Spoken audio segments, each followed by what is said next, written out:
வணக்க நண்பர்களே! நாம இன்னைக்கு 2ஆம் ராஜராஜ சோழனுடைய பிறந்தநாள் கல்வெட்ட பத்தி தான் பார்க்க போறோம். வாங்க பார்க்கலாம். வீழ்ந்த வைணவத்த மீளெடுத்தவரும், புகழ்பெற்ற தாராசுரம் கோவில கட்டியவரும், சோழ நாடு செழித்திருக்க அன்னைக்கே காவிரிய அடைச்சு அதை எதிர்த்து ராஜராஜன் காலத்தில் சோழர் படை இயற்கையாக பாயும் காவிரி நீரை எப்படி அடைக்கலாம் என்று போரிட்டு அணையை உடைத்து காவேரியை சோழ நாட்டில் தவழ விட்டவருமான மாமன்னர் சோழ சாளுக்கியர் 2ஆம் ராஜராஜ சோழனுடைய பிறந்தநாள் கல்வெட்டு எங்கே இருக்குன்னா, கடலூர் மாவட்டம் திருமாணிக்குழி வாமனபுரீஸ்வரர் கோவிலில் 2ஆம் குலோத்துங்கன், அதாவது 2ஆம் ராஜராஜ சோழனோட அப்பாவான 2ஆம் குலோத்துங்கன் காலத்தில் உள்ள கல்வெட்டில் சொல்லப்படுது. இவர் எப்போ பிறந்திருக்கார் அப்படின்னா, சித்திரை மாதம் உத்திரட்டாதி நட்சத்திரத்தில். இந்த கல்வெட்டு செய்தி இப்போ இந்த வருஷத்துலேருந்து நிறைய பேருக்கு தெரிய ஆரம்பிக்குது. ஒரு சிலருக்கு தெரியாமல் இருக்கலாம். அதனால் இந்த தகவலை நான் சொல்கிறதுக்காகவே ஒரு காணொலியாக பார்க்குறேன். வாங்க அடுத்து பார்க்கலாம். இதுதான் புகைப்படத்தில் இருக்கிறது தான் 2ஆம் ராஜராஜ சோழன். அவருடைய மனைவி புவன முழுதுடையாள். ராசராச சோழன் உலால் என்ன சொல்கிறாங்கன்னா, சுழியிட்ட காவேரிக்கு சோனாடு வாழ வழியிட்ட வாள் காண வாரீர் என்ற ஒட்டக்கூத்தரால் ராஜராஜ சோழன் உலாவில் புகழப்பட்டவருமான 2ஆம் ராஜராஜ சோழன். இவர் தாங்க 2ஆம் ராஜராஜ சோழன். அவர் பக்கத்தில் சிறிய உருவத்தில் இருக்கிறவங்க அவருடைய மனைவியான புவன முழுதுடையாள். புவனம்னா உலகம், இன்னொரு பேர் உலக முழுதுடையாள்னு பேர் இருக்குது. ஸோ இந்த மாமன்னர் எனக்கு தெரிஞ்சு சோழ சாளுக்கியரில் எனக்கு இவரை ரொம்ப பிடிக்கும், மற்ற யாரையும் பிடிக்காது. மாமன்னன் பரகேசரி 2ஆம் ராஜராஜன் தன்னுடைய தந்தை 2ஆம் குலோத்துங்கன் காலத்திலே ஆட்சியில் பங்கேற்று தந்தை மறைவுக்கு பின்னர் மகுடம் சூட்டப்பட்டதாக கல்வெட்டுகள் மூலம் அறியப்படுகிறது. இதில் 1146 முதல் இவரது கல்வெட்டுகள் கிடைக்கின்றன. இதில் ஒரு பெரிய விஷயம் என்ன அப்படின்னா, இந்த 2ஆம் குலோத்துங்கன் தான் இவருடைய அப்பா. இந்த 2ஆம் குலோத்துங்கன் வேறு யாரும் இல்லை, சிதம்பரம் கோவிலில் உள்ள கோவிந்தராஜர் சிலையை கடலில் கரைக்க உத்தரவு விட்டவரும் இவர் தான். அதை பற்றி நான் பின்னால் இன்னொரு காணொலியில் தெளிவாக சொல்கிறேன். இப்போதைக்கு இவரோட மட்டும் பார்ப்போம். தன் பாட்டனார் 1ஆம் ராஜராஜ சோழன் எப்படி தஞ்சை பெரிய கோயிலை கட்டினாரோ அந்த மாதிரி நாமளும் ஒரு கோவில் கட்டணும்னு சொல்லி அதன் விளைவாக வாழும் பிரம்மாண்ட சோழர் கோவில்கள் வரிசையில் அமையும் வண்ணம் தானும் தாராசுரத்தில் ஐராவதீஸ்வரர் கோவிலை தீர்மானித்தார்.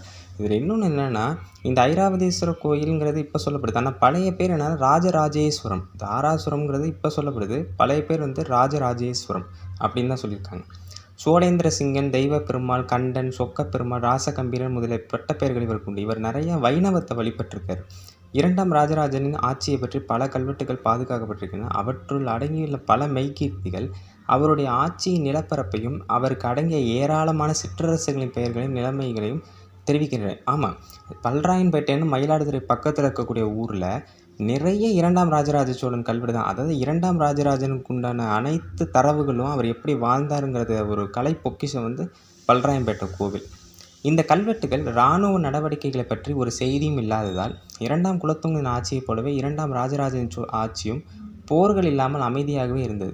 தன் தந்தையைப் போல சிவநேசன் ஆகிய ராஜராஜன் தன் தந்தை காலத்தில் நிகழ்ந்த நிகழ்ச்சியால் வருத்தமுற்று இருந்த வைணவர்கள் மனத்துயரும் பொருட்டு வைணவ தலங்களுக்கு சேவை புரிந்தார். புரியுதா நான் சொல்கிறது? 2ஆம் குலோத்துங்க சோழன் அந்த கடலில் கோவிந்தராஜ சிலையை போட சொன்ன வருத்தத்தில் இருந்த வைணவர்களுக்கு ஆறுதலாக இவர் நிறைய பெருமாள் கோயிலை கட்டியிருக்கார். விழுந்த அரின்னா வைணவம், அரி சமயத்தை மீள வெடுத்தனன் என்று 2ஆம் ராஜராஜனின் மெய்கீர்த்தியில் பாடியுள்ளனர் அப்படின்னு சொல்லுவாங்க. அதாவது விழுந்த அரி சமயம்னா வைணவம். இதன் மூலம் 2ஆம் ராஜராஜனின் வைணவ தொண்டினை பற்றி தெரிந்து கொள்ளலாம். அதாவது சிவத்தொண்டு தான் அவர் அதிகமாக புரிந்தவர், ஆனால் வைணவர்களின் மனது பாதிக்கக்கூடாதுன்னு இரண்டையும் கலந்துரை செஞ்சுருக்கார். இது கல்வெட்டு. ஸ்வஸ்தி ஸ்ரீ ராஜகேசரி பன்மரான திரிபுவன சக்கரவர்த்திகள் தில்லை திருநகர் சிறப்புடைத்தாக திருமுடி சூடிய ஸ்ரீ குலோத்துங்க சோழ தேவருக்கு யாண்டு ஆன்னு கொடுத்துருக்கு. அது 8வது மேஷ ஞாயிற்றுனா சித்திரை மாதம்னு அர்த்தம். பூர்வ பட்சத்துனா வளர்பிறை பஞ்சமியும் திங்கட்கிழமை பெற்ற உத்திரட்டாதி நாள் ஜெயங்கொண்ட சோழவள நாட்டு உதவி திருமாணிக்குழி, அதான் இந்த ஊர் பேர், அது கடலூர் மாவட்டத்தில் இருக்குது. திருமாணிக்குழி உடைய நாயனார் கோயில், அதான் கோவில் தானத்தாருக்கு மகனார். அந்த மகனார்னு பார்த்திங்களா, அதுதான் 2ஆம் ராஜராஜ சோழன் குறிக்குது. அவருடைய திருநா பிறந்த நட்சத்திரமான உத்திரட்டாதி நாள் தீர்த்தம் பிரசாதிக்க எழுந்தருளுகின்ற சித்திரை திருநாளுக்கும் அப்படிங்கிறது தான் இந்த கல்வெட்டு. இந்த கல்வெட்டினுடைய அர்த்தம் பார்ப்போம். மங்களம் உண்டாகட்டும். ராஜகேசரி திரிபுவன சக்கரவர்த்திகள் சிதம்பரம் நகரை சிறப்புடையதாக ஆக்கி, அதாவது 2ஆம் குலோத்துங்க சோழன் தான் சிதம்பரம் நகரத்தை பெரிய வீதியெல்லாம் அமைச்சது.